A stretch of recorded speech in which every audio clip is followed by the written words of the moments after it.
Welcome Trinidad Tobago to another episode of Football 101 right here on Axe Television Network. Yes, we are in Hazel Crawford Stadium. Yes. And we are here with the Trinidad Tobago national team right before their big international friendly, the last international friendly before the World Cup qualifiers. Yes. Against Nicaragua. They're coming off a positive result against Panama. Yes. You know, good times to Trinidad. We haven't always had it our way. You know, they have a historic win against Panama. Historic, yes, true. I think, quote me if I'm wrong, you know, the first victory over Panama in over 50 years away from home. Yes. That's good times. Yes.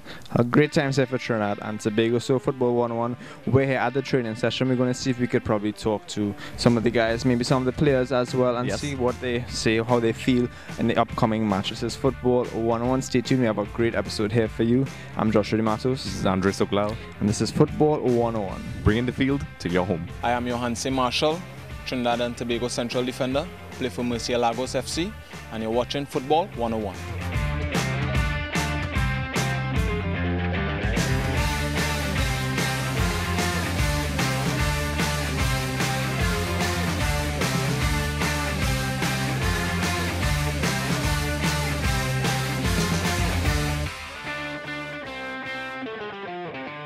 Here we are with Shaun Fuentes of the TTFA. So Shaun, a big friendly tomorrow. A lot of people don't really understand your role at the TTFA. So tell us a little bit about what it is you do. Yeah, definitely, Andre. Thanks for having me on your program. Well, as you see, the boys are behind us preparing for tomorrow's international friendly. It's a very crucial preparation game for us ahead of the start of the World Cup qualifying campaign. This is the last final, this is the final warm-up game, so obviously yes, it's Nicaragua. They're not too well known, but the fact is they're a Central American opponent that has done pretty well over the last year or so. And we're preparing for Guatemala on November 13th. We're coming off the victory in Panama, which was quite an accomplishment considering the fact that we have not defeated Panama in over 10 years. And they've been having our numbers for the last 2 or 3 games. So it was quite a significant win. Particularly for me, I'm like a veteran in the business, so to say. Not really old, but this is my 5th World Cup campaign with the national team. I've been working with the association since 2000 on that campaign where the team looks set to maybe qualify for Japan, Korea. We had just beaten Mexico here, 1-0 at the stadium in the semi-final round, the Russell Atipi winner. And the then special advisor approached me to be the press officer for the national team. At that time, I was 19 years old. I was fresh, I was out. I was a correspondent for the Trinidad Guardian. I was doing pretty well. And then he approached me and I became the press officer for the team in 2000. And I haven't looked back since. From that, I was sort of appointed the head of communications for the entire FA to oversee the entire media communications program for the FA. And I started working for the Caribbean Football Union. And then in 2006, obviously, when we qualified for the World Cup, I think 2005 was a huge year for football in the country, and for me in particular, because it meant that I got the opportunity to work with Leo Ben Hacker, who was a manager that had overseen teams like Real Madrid and the Holland team at the 1990 World Cup. So just working with him was a hell of an experience. And we went to the World Cup. And then in 2007, I was appointed to the FIFA Media Committee, which is a standing committee where is basically a committee that has over maybe 8 or 9 individuals from around the world that sits on a committee to oversee FIFA media relations. It's a committee that rotates every 2 years, so it was a 2-year appointment. And then I started working for FIFA at their World Cup event. So my first event was the Under-17 Men's World Cup in 2009, and also the Under-20 World Cup in Egypt. And then 2010 South Africa, I was appointed as a FIFA media officer, one of 35 media officers appointed to that tournament. One of the interesting things is that in my group, Argentina was actually in my group, so I had the responsibilities of overseeing press relations and media conferences relating to the team and the event. So Lionel Messi had the privilege, I should say, of escorting both him and Diego Maradona to a post-game press conference after the game against Greece. It was an opening group game. So in a nutshell, I mean, it's been quite a journey so far. Okay. Well, I mean, admirable CV, Shaun. Basically, I'm a sport management student, and a lot of people, the process behind a game is what people don't understand. You know, your resume speaks for itself. So, for example, for a game like this, people speaking about the players and the coaches and the results, but a lot of people tend to overlook important individuals such as yourself. What do you attribute your consistency to doing so well so far? And I think to be fair to them as well is that it really is because of the fact that the football industry in Trinidad and Tobago is not as thriving as it is in some other countries. We have to some extent an uneducated footballing public, and it's not their fault. I mean, they love the sport, they love to follow teams, but they don't really know what it takes, the ins and outs of hosting a football event or working with a club or actually working in football. For instance, this game against Nicaragua, the preparation alone for this game based on what you've seen from the team, it's we have a whole local organizing committee that actually puts on an event. So you're talking about maybe 12 to 15 officers that work for the LOC on behalf of the Trinidad Tobago Football Association, and then have to work with the stakeholders and the various partners to put on an event. And of course, before World Cup qualifying campaign begins, it's a 4-year span. So outside of the World Cup campaign, you have international friendlies, you have Caribbean Cup tournaments to prepare for, you have the CONCACAF Gold Cup, and then with the FA in particular, we have to oversee at least 8 to 9 national teams in various competitions throughout the year. Obviously, the flagship team is the national men's senior team. That's what the population follows. And a lot of people think when they don't hear about the national team playing a game, that means that there's no football happening, which is so much the opposite. But I mean, generally, there's a lot of opportunities in football for persons. Whether you're a player, you're a referee, an official, you have medical doctors, you have marketing persons, you have specialist psychologists that works with the team. It's a wide range of opportunities or fields that are actually involved in what happens on the field of play. Okay. So you believe, as you said before, general lack of knowledge, you believe is the main reason for people not understanding, or you think if people understand more, they'll appreciate the role more? I think to some extent, yes, but it's a little bit different as to a few years back in terms of now there's so many distractions. I mean, there are a lot of other sports in the country as well that is starting to make some stride, but I think there's so much more distractions, and you can see it in the secondary school football league. The guys here, we were talking just today, I was talking to Ken, and we were saying that when he was playing intercol back in 2001, you could have filled the Manny Ramjan Stadium. St. Anthony's College came down to play Princess Long in a intercol semi-final, I think it was, or maybe a final at the Manny Ramjan Stadium, and the stadium was basically filled out for a intercol final. In 1997, the Queen's Park Oval was filled out with the St. Anthony's College versus St. Benedict's intercol final. Now, if you get 1,000 people for intercol final, that is a lot, and that speaks volumes. And I think it means that the interest is still there, but the appetite for football in the country is not what it used to be. Hopefully the progress of the national team will change that. What we experienced in 2006 we thought would have propelled football to another level. It did roughly for about a year until things started to go downhill again, and we're hoping now that with the momentum that we have and with all the stakeholders involved, the Ministry of Sport getting behind the various sporting organizations and the country at large, and then a growing professional football league, you have the Super League as well, making some huge steps that is going to get football back to being not just the #1 sport in the country, which in fact I think it is. Yes, we have the CPL and you have a lot of cricket on television now, but I think the love for football is second to none. But we would like to see a lot more happening in terms of the population being actively involved. As a matter of fact, the TTFA did a survey about a few months ago, which did show that at least 250,000 persons are actively involved in football. Maybe not on a professional level, but in terms of actually playing and being active in football, which I think shows that in terms of the love for football is second to none. Okay. It's clear, as you said, that there seems to be a lack of, desire. Like a couple of years ago, in 2001, as you said, Kenvin Jones said, if you had to give students advice who wants to pursue a career in football, be it, sport management, media, even on the coaching side, based on your experience, what advice would you give? I think you have to do a lot on your own as well. A lot of people wait for opportunities to come knocking on their doors. You have to make that opportunity. So you need to inquire a little more. You need to be a little more enthusiastic about what you want to accomplish, and knowledge is power. You never stop learning. So inquire about the opportunities. Talk to the people at the TTFA. Inquire about what is happening in the Pro League. I think the universities here in Trinidad now are offering various sport management courses, and you yourself can explore options outside of Trinidad and Tobago. And once you do that, you're going to see that there are opportunities for us outside of just working in the oil industry or getting into politics or wanting to become a doctor or something. I mean, yes, and as being a doctor, you can be involved in football as well. But as I mentioned earlier, football, the footballing industry doesn't only create opportunities for being a footballer.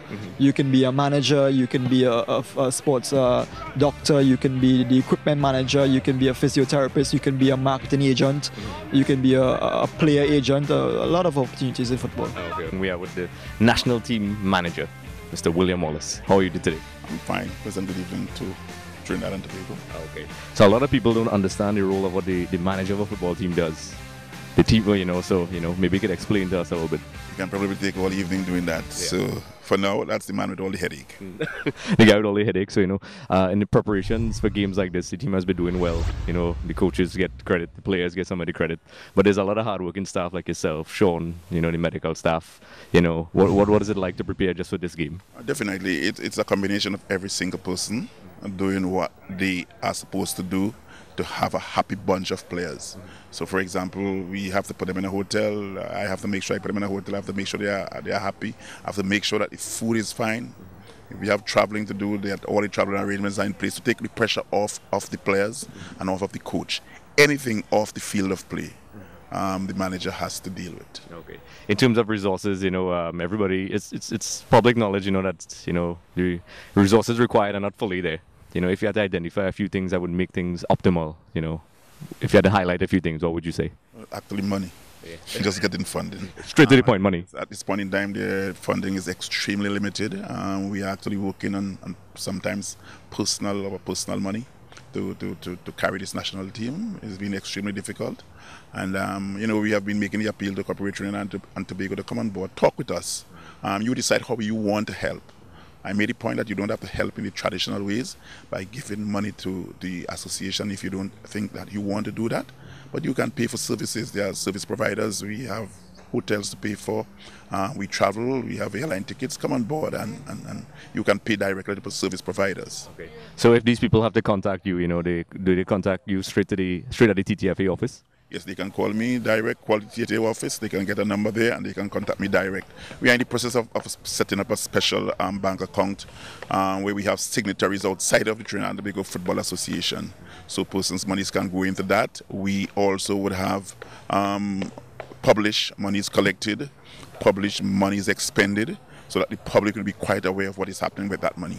We don't want to go down that road that certain persons have gone down actually before, and that is actually affecting where we are now. Okay. So we know you'll have a busy time for tomorrow.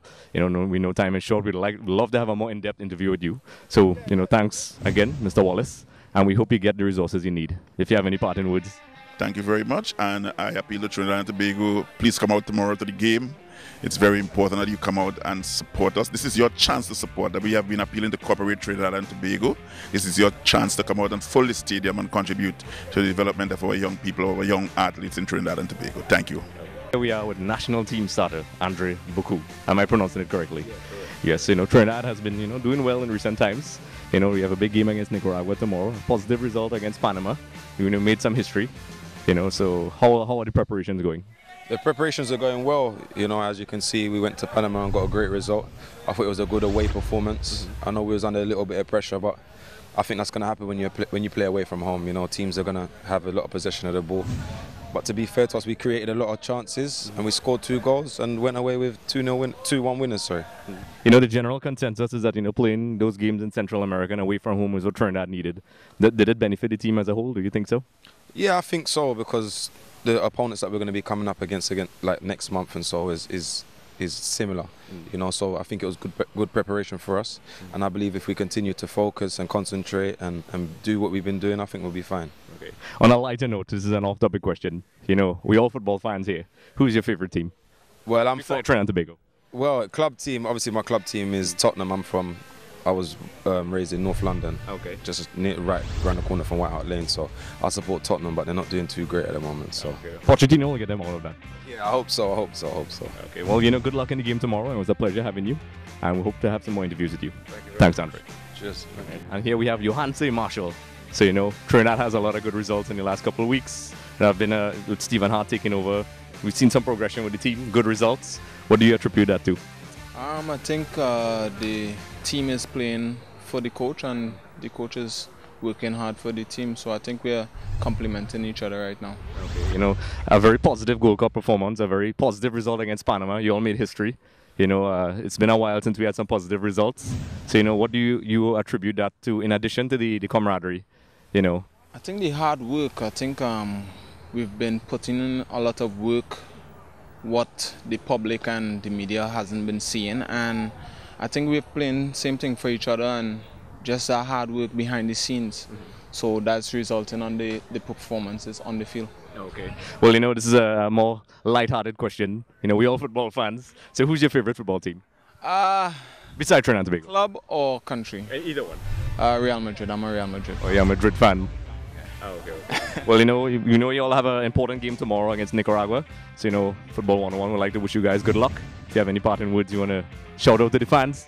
Appreciate it, and come out and support us. We need it. Okay. All right, Yohance. Thanks a lot and good luck tomorrow.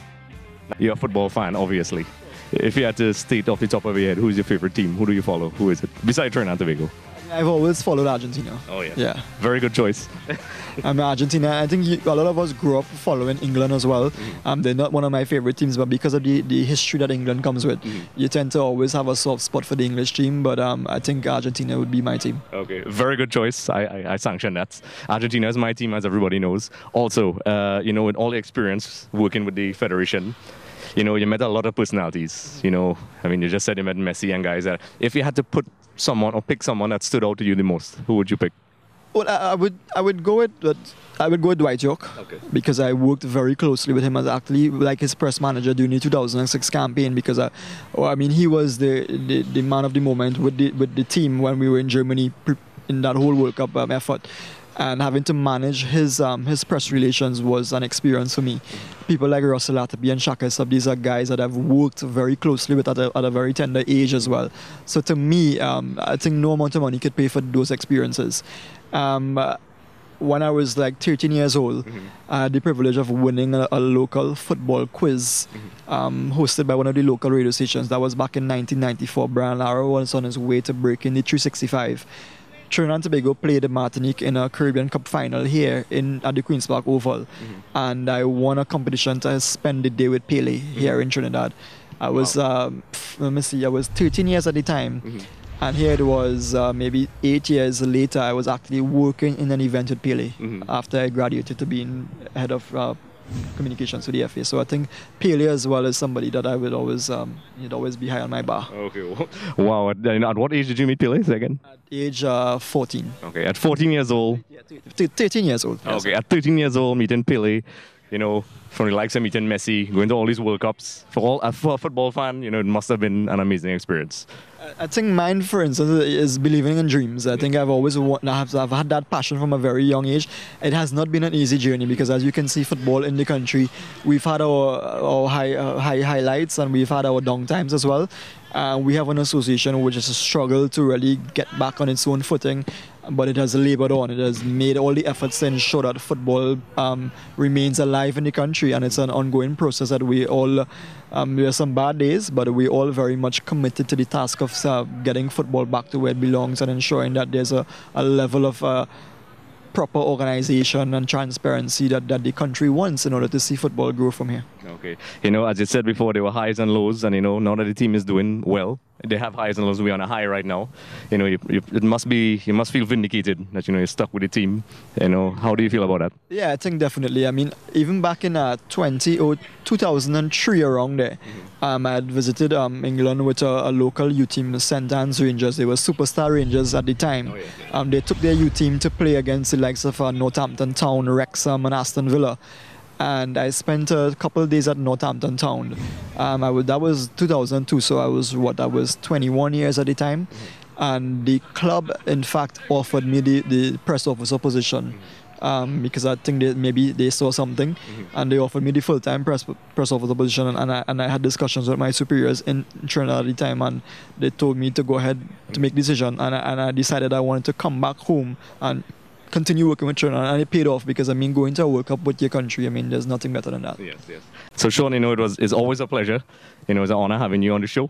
And speaking to somebody like yourself, so, you know, if you have any parting advice you would give to us as young media personnel, what would you give? Of course, I think a lot of people are starting to slowly catch on to the show. Maybe if you, I think the medium that you're using now is a good way to start. But I think once you can drive the show and push it, people will realize that hey, there's a lot more to just going out on a Friday night or doing something outside of sporting events, because this show promotes football and promotes another activity that youngsters can be interested in, and just stick with it. Continue to learn. Never think that you've accomplished anything based in terms of whether your show gets better ratings or whether people start complimenting your shows. Always ensure that you want to be a step above the rest. And once you continue that way, you're going to reach somewhere, and then all of a sudden you're going to realize Football 101 is probably one of the better Caribbean shows in the region, sporting football shows.